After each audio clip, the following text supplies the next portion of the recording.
All right, class. First off, as always, good day. I'm glad you're here. So, today we're starting a new section called the French Revolution. Okay, now this thing is pivotal in world history. A lot of things went down, and man, a lot of people got killed. But it's an interesting story. I hope you enjoy this lesson because a um, lot of stuff happened. And a lot of people were affected by this. Okay, so we're going to analyze the significance of the rich and churches not paying taxes. We're examine which group owned the most and which group had the most people. And we're creating an argument on whether the bourgeoisie people are rich or are they just middle class people. All right, so here's your warm up picture. Now, the question I'm asking you is simply this. Look at those guys in those carriages up on top there. Um, do you think they're in trouble?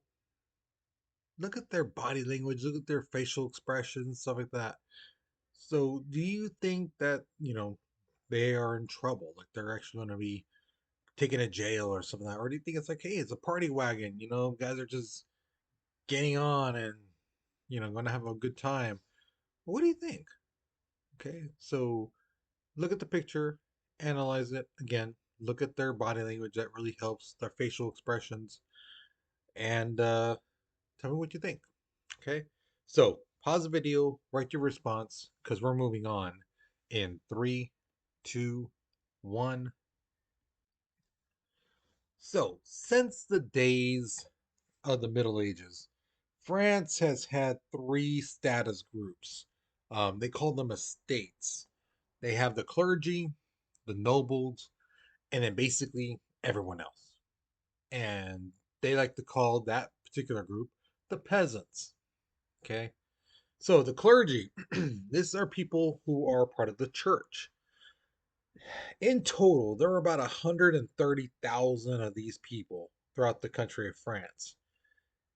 The whole country of France, there's 27 million people at that time.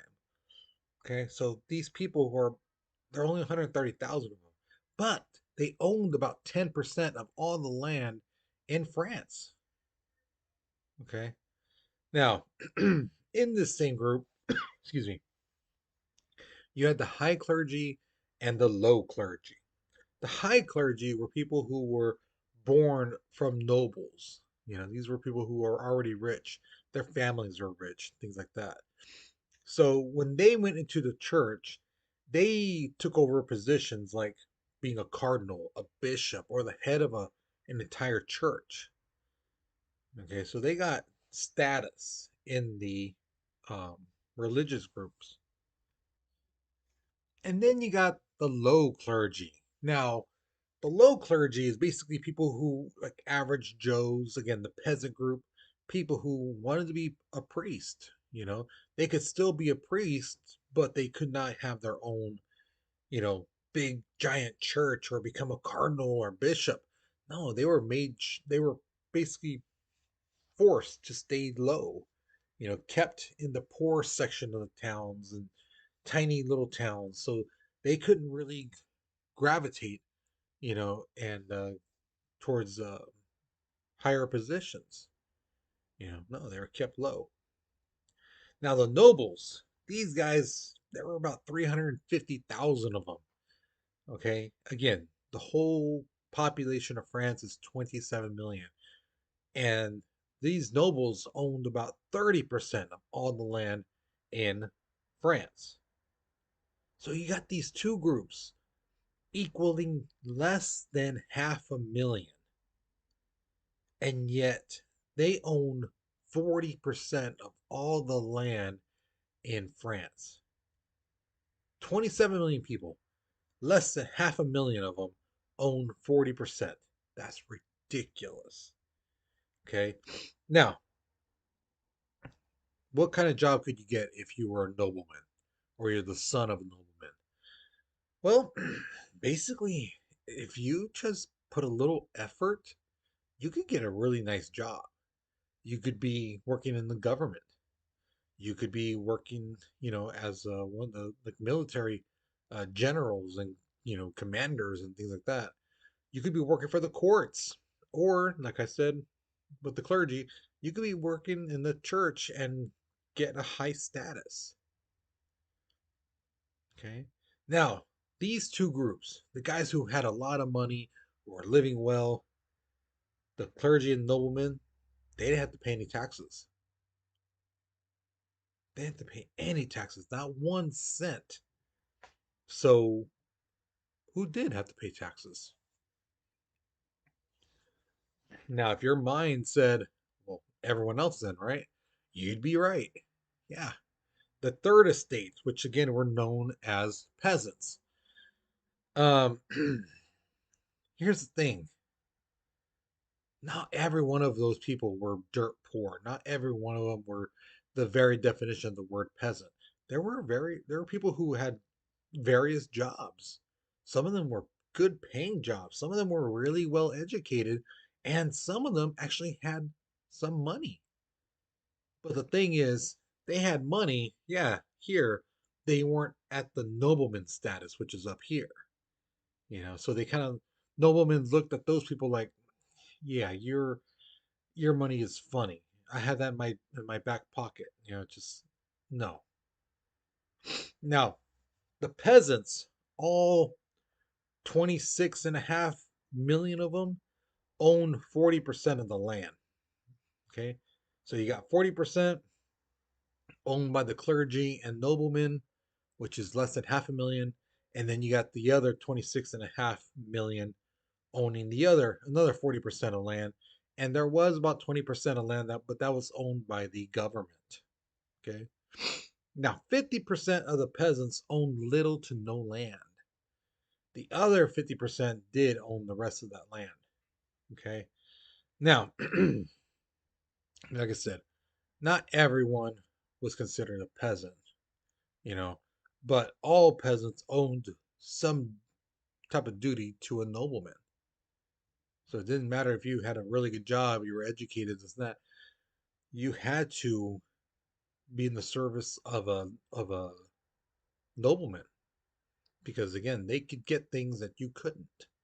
So a peasant basically had to work a certain number of days of harvesting a nobleman's crops in order to, like use their equipment.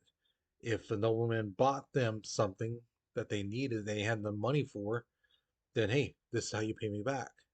I don't want your money. I want you to work for me for a week, things like that. Um, that's the way they had them paid back. So they never really worked, the noblemen's. They just had people owing them, and they made sure that they, paid back by working for them.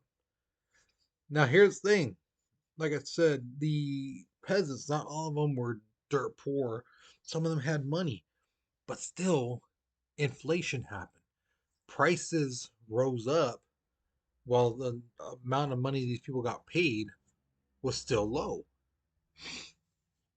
So it left them unable to buy things. And for those people who were working hard and getting paid very little money, now things are even harder. It got to the point where they had to do one of two things, which is either beg or steal. And some people stole when they didn't want to. They had to just to feed their families and survive, for the next day or so. So, I said it in class. I've asked students, how many guys ever heard the term bougie? Oh, she bougie. He bougie. He think he bougie. And a lot of students are like, yeah, I know, I've heard that term before. This is where it comes from. That first word right there, the one in blue, bourgeoisie. That's how you say that term, bourgeoisie. Okay, now those guys made up 8% of the total population, and they're the ones who owned about 25% of that land that we talked about. That 40%, 25% of it was owned by them. Now, like I said, they were professionals. They were lawyers, public officials, doctors, writers, merchants, bankers, things like that. So they weren't really dirt poor. They were educated. They had some money, but again, it wasn't the nobleman's level. You know, and this is where some of them were like very upset, basically saying, you know, why do these noblemen get privileges because they're rich? We should get some privileges. We have money too. You know, you know, we're fine. Nothing wrong with us. We're not the dirt poor people. We're above them. So why don't we get any privileges? Now, some bourgeoisie people were kind of is tolerated by the noblemen, uh, mainly because these some of these people were public officials. They were part of the government. So if, let's say, a nobleman wanted to, you know, get some land that, was owned by the government, they would have to then talk to some of these government officials and bribe them, accept them into little groups and things like that, and be like, okay, fine, you can join our group here and this and that, but you gotta have to help me get that land, from the government. I want that land. So that's how they would do it. They would pay them with favors by being accepted into these groups. You know. Now the thing is, noblemen and bourgeoisie people actually shared the same point of view when it comes to the Enlightenment. They saw that the old rules about how the king is always right, the king is, related to God and things like that, or they were chosen by God. They were like, no, no, that's stupid. Those old laws, they're horrible. They make no sense. We need to get rid of them. That's something they agreed on. Um, and basically, they realized, King Louis XVI, he kind of is corrupt, you know. And like I said in class, if somebody is raised from when they're a kid all the way to their adulthood and basically told every day, you're right, you're right, everyone else is wrong, you are right, you are right, that person's going to grow up thinking, well, nothing I do is wrong. I'm always right. Everyone else messed up. Everyone else is wrong. That person's going to be corrupt and they're going to be, you know, blaming everyone else for problems that they created. So here is my final question to you guys. In your opinion, should everyone pay taxes? And when I mean everyone, I mean everyone. The rich, the poor, the medium class people, companies, churches, nonprofit places, everyone needs to pay taxes. What do you think?